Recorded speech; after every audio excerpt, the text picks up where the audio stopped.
Magic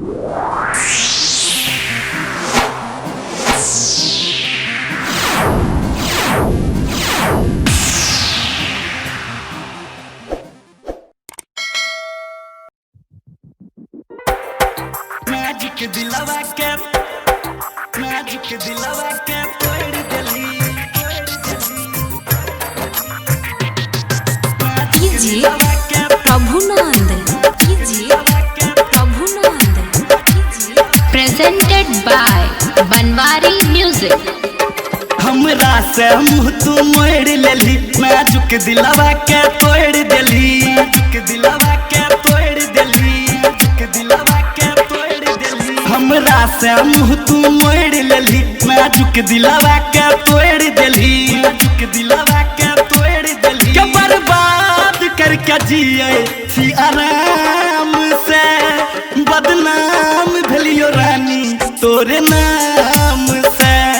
बर्बाद क्या जिए छी आराम से, बदनाम भेलियो रनिया तोरे नाम से। कीजिए प्रभुनंद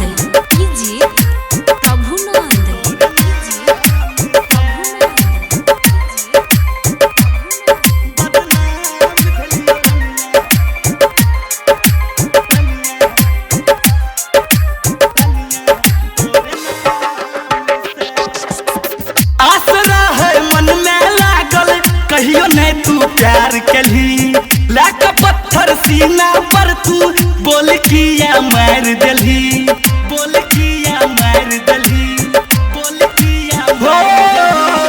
आसरा है मन में लागल, कहियो नहीं तू प्यार कली, लाके पत्थर सीना पर तू बोल किया मार दली, बोल किया मार दली। प्यार के फूल सुखले नफरत वाला घाम से, बर्बाद करके जिए छी आराम से। के बदनाम भेलियो रानी तोरे नाम से, बर्बाद करके जिए छी आराम से।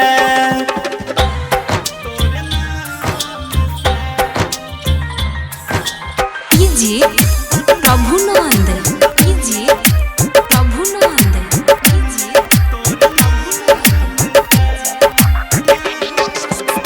सपना टूटले शीशा जैसन, दिलवा चकना चूर भेले।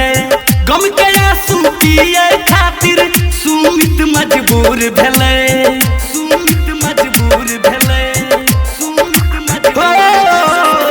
सपना टूटले शीशा जैसन, दिलवा चकना चूर भेले। गम के आंसू पिए खातिर सुमित मजबूर भेले, सुमित मजबूर भेले। खुश रही है दुआ करे छियो राम से, बर्बाद क्या जिए छी आराम से। के बदनाम भेलियो रनिया तोरे नाम से, बर्बाद करके जिए छी आराम से। हमरा से मुँह तू मोड़ लेली, नाजुक दिलवा के तोड़ देली, नाजुक दिलवा के तोड़ देली। के बर्बाद करके जिए छी आराम से, बदनाम भेलियो रानी तोरे नाम से। बर्बाद क्या जिए छी आराम से, बदनाम भेलियो रनिया